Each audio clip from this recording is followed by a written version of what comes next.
रोज़ा सिर्फ इबादत नहीं है, बल्कि ये एक कुदरती तौर पे एक डिटॉक्स प्रोसेस है जो कि आपके जिस्म के बहुत सारे जो निज़ाम होते हैं उनको बेहतर करने में मदद दे सकता है। तो आज की इस वीडियो के अंदर हम रोज़े के 7 साइंसी फ़ायदों के बारे में बात करेंगे। इस बारे में भी बात करेंगे किन लोगों को रोज़ा नहीं रखना चाहिए। इसके अलावा हम बात करेंगे किन लोगों को रोज़ा रखने में एहतियात करनी चाहिए। रमज़ान में सेहतमंद रहने के लिए 5 बेहतरीन टिप्स के बारे में भी बात करेंगे और इसके अलावा सहरी और अफ्तारी में आपको क्या खाना चाहिए और क्या नहीं खाना चाहिए ताकि आप रोज़े के सही साइंसी फ़ायदे भी हासिल कर सकें, उसके बारे में डिटेल से बात करेंगे। सबसे पहले तो रोज़े के जो 7 साइंसी फ़ायदे हैं उनके बारे में बात कर लेते हैं। रोज़ा एक डिटॉक्स प्रोसेस है, ये वज़न कम करने में हमारी मदद दे सकता है। American journal of clinical nutrition के मुताबिक अगर आप 30 दिन तक सही तरह से रोज़ा रखते हैं तो उससे आप अपना 3 से 5 किलो वज़न कम कर सकते हैं। यह आपका कोलेस्ट्रॉल कम करने में भी मदद देता है। इसके अलावा जिन लोगों को जिगर की चर्बी के मसाइल होते हैं उनके जिगर की चर्बी को कम करने में भी मदद दे सकता है। सेकंड नंबर पे शुगर और इंसुलिन के लेवल को बरकरार रखने में भी रोज़ा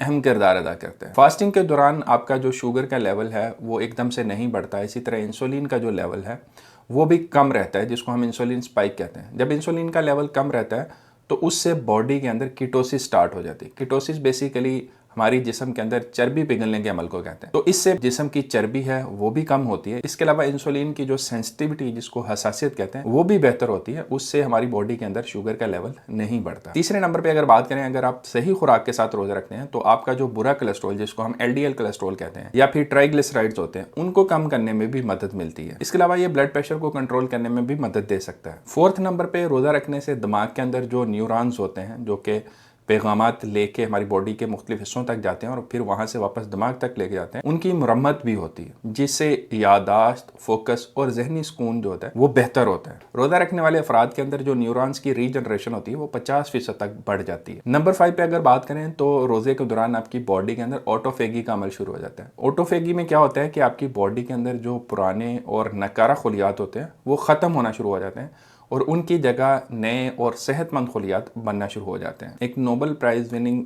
स्टडी है जो कि योशिनोरा ने की है।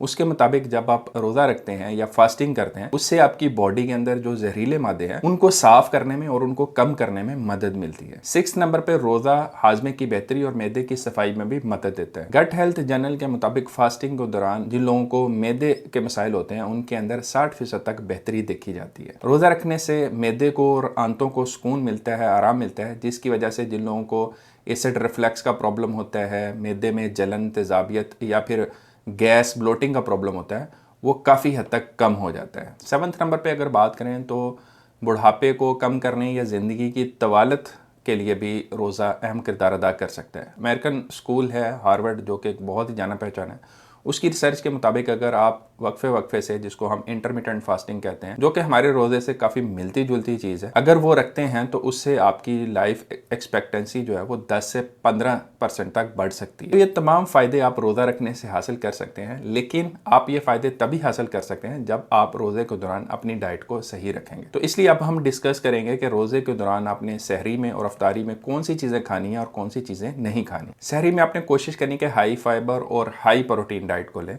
जैसे कि गंदम है, ब्राउन, अगर आप जो आटा होता है उसकी रोटी खाते हैं तो उसके अंदर अच्छी मिकदार में फ़ाइबर होता है। और प्रोटीन के लिए आप दही, दूध, लस्सी या फिर अंडे का इस्तेमाल कर सकते हैं। इसके अलावा आप दलिया ले सकते हैं और खजूर से भी अच्छी मिकदार में फ़ाइबर और मिनरल्स और विटामिन आप हासिल कर सकते हैं। तो ये कुछ चीज़ें हैं जो कि आपको सहरी में इस्तेमाल करनी चाहिए।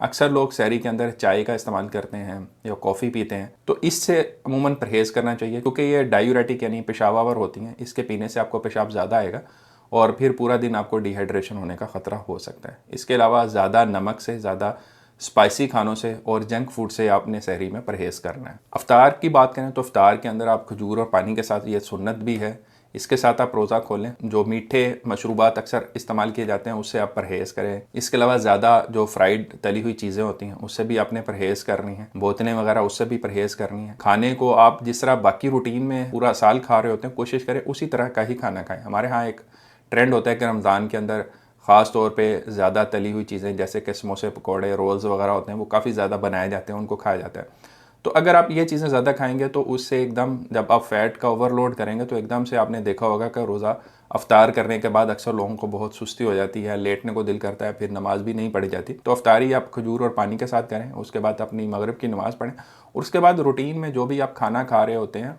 वही खाएं और इसके अलावा आप फलों का इस्तेमाल करें, तो इससे आपकी तबीयत के ऊपर बोझलपन नहीं होगा और आप बिल्कुल हल्का फुल्का और लाइट महसूस करेंगे। इसके अलावा एक और इंपॉर्टेंट टिप है पानी के बारे में। पानी जिस तरह मैं हमेशा कहता हूँ, आपने मिनिमम 8 से 10 गिलास पीना होता है, लेकिन इसमें आपने ये ख्याल रखना है कि सहरी के अंदर पानी जो है वो 3 से 4 गिलास से ज़्यादा आप पानी ना पिएं। अक्सर लोगों को लगता है कि अगर वो ज़्यादा पानी नहीं पिएंगे तो शायद उनको सारा दिन में प्यास का एहसास रहेगा। आपके गुर्दे एक ख़ास हद तक ही पानी को फिल्टर कर सकते हैं और वो कैपेसिटी 3 से 4 गिलास ही होती है। अगर आप इससे ज़्यादा पानी पिएंगे तो गुर्दे उसको फिल्टर नहीं कर पाते और वो पेशाब के ज़रिए से बाहर आ जाता है, उसका कोई फ़ायदा नहीं होता। उल्टा आप इंपॉर्टेंट जो मिनरल्स होते हैं उनको भी लूज़ करेंगे और आपको डिहाइड्रेशन के चांसेस ज़्यादा होंगे।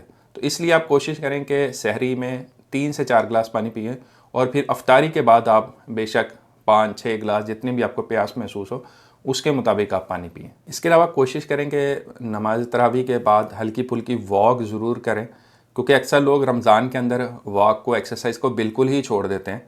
तो कोशिश करें कि तरावी के बाद यानी इशा की नमाज के बाद आप हल्की फुल्की बेशक 20 से 25 मिनट की वॉक जो है वो भी ज़रूर करें। आखिर में बात कर लेते हैं कि किन लोगों को रोज़ा रखने में थोड़ी एहतियात करनी चाहिए, या ऐसे लोग हमेशा डॉक्टर के मशवरे से ही रोज़ा रखेंगे तो बेहतर होगा। उसमें नंबर 1 तो है शुगर के मरीज़, ख़ासतौर पे वो मरीज़ जो कि इंसुलिन ले रहे होते हैं, उनको काफ़ी एहतियात की ज़रूरत होती है क्योंकि उनकी शुगर का लेवल एकदम से लो हो सकता है। और ऐसे लोग भी जिनकी शुगर कंट्रोल में नहीं रहती, उनको भी रोज़ा रखने में एहतियात करनी चाहिए। सेकेंड नंबर पर हाई ब्लड प्रेशर या दिल के मरीज़, उनका भी ऐसे ही प्रॉब्लम होता है कि अगर उनका ब्लड प्रेशर कंट्रोल नहीं है या दिन के अंदर उनको काफ़ी बार ऐसी दवाइयाँ इस्तेमाल करनी पड़ती हैं, ख़ासतौर पे पेशाब आवर दवाइयाँ जो होती हैं वो इस्तेमाल करनी पड़ती हैं ताकि उनका ब्लड प्रेशर कंट्रोल किया जा सके, या दिल के अगर पट्टे कमज़ोर हैं तो उसके लिए भी ये दवाइयाँ इस्तेमाल होती हैं। तो ऐसे लोग रोज़ा रखने से परहेज़ करें क्योंकि फिर उन्हें डिहाइड्रेशन होने के काफ़ी चांसेस होते हैं। इसके अलावा गुर्दों के मरीज़ जो होते हैं, ख़ासतौर पर जो डायलिसिस पे हैं या जिनको एडवांस्ड किडनी डिजीज़ है या क्रोनिक किडनी डिजीज़ है, वो भी